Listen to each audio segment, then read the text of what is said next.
we've been on record talking about how we think that agentic commerce is really incremental, like it's an additional channel, not a replacement. And I think that comes back to a few sort of key concepts. One, traditional search has been fragmenting for years. So it's already a trend that was happening where people were going to Reddit to search for answers from peer-to-peer conversations, doing product search on Amazon or other retail sites. So this has already been happening. And then it's the killer use case for these platforms, right? They're incredibly good at answering complex questions that traditional search is just not a good fit for. And so it's really incremental and serving an unmet need. And here's a great statistic for you that I think sort of underpins it. Criteo did a survey just in the last couple of months of a bunch of US consumers, and 40% of them are using some kind of AI assistant to help with their holiday shopping. But 96% of those same consumers were also using traditional search, social, retail, et cetera, for those same customer journeys. And so just the math sort of proves that that's an incremental addition to how people shop and think about solving the problems and transactions that they need in their lives. Well, Michael, let's stay with this idea of discovery and how search and commerce have really been reinventing each other. As discovery spreads across more surfaces, how should brands think about being findable in agentic journeys? What role does commerce data play there? Yeah. So I think that's the first thing is that they need to understand that they need to be findable or discoverable, and that sort of is becoming a more fragmented ecosystem in and of itself, right? It used to be traditional search. You could put your money into an AdWords campaign and you were guaranteed to show up where 95% of that activity took place. It's going to become much more distributed in the future. There will be sort of agentic, prompt-based discovery points all over the place, not just the big platforms, but in retail or other sort of digital consumer touch points that pop up. And it all will come back to data. So you have to have high quality metadata about your products, the imagery, is it up to date in terms of in-stock availability? Is the pricing information correct? Is the geography, like availability location correct? And all that requires like real-time feeds, and there needs to be a high quality, hosting of that. So it will come down to data quality that feeds that sort of fragmented ecosystem, and that's how that will work. We're all thinking about the ways that democratization and the level playing field have really been a key theme of the AI transformation we're seeing.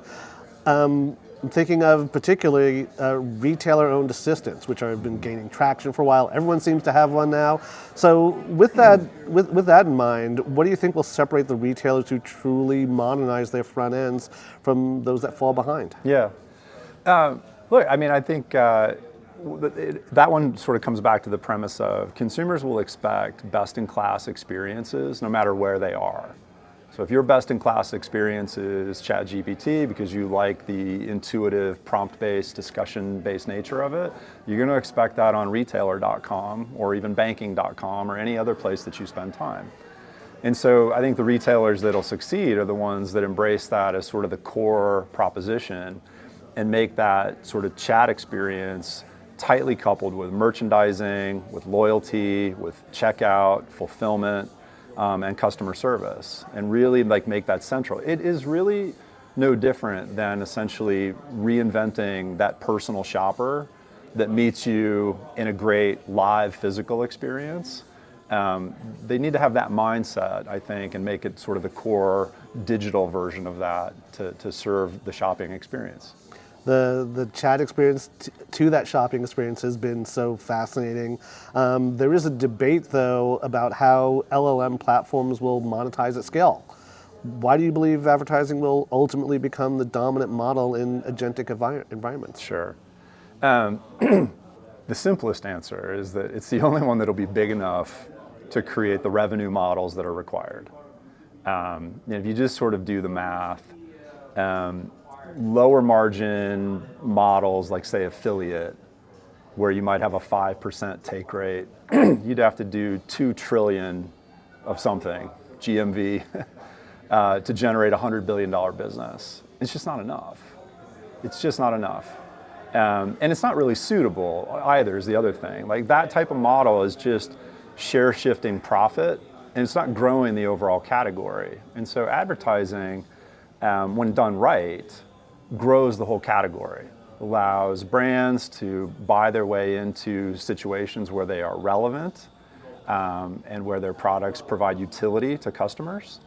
And that sort of commerce flywheel is what grows the overall category. And ultimately, that's going to be good for LLM platforms and the ecosystem that they cultivate around themselves. So advertising, I think, sometimes is poorly understood in that regard. And it is a flywheel to growth when done properly, not something that's imposed on people as a tax on their experience.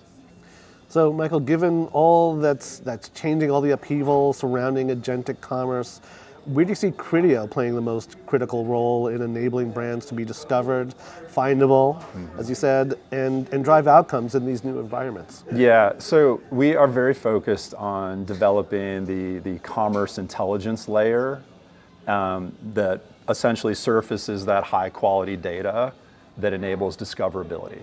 I mean, that's probably the simplest way to say it. And the way we think about that is it sits alongside the other channels that we drive performance in, right? We're very focused on cross-channel performance, and that sort of discoverability in Agentic will be one of several that our sort of product suite is built around. But it's an exciting space. I think it's going to take off like at scale in 26, at least in terms of consumer adoption. Right, back to the 40% stat at the beginning here. That stat will be much, much higher when we meet a year from now. And hopefully Criteo is powering that discoverability for our merchants at scale with it.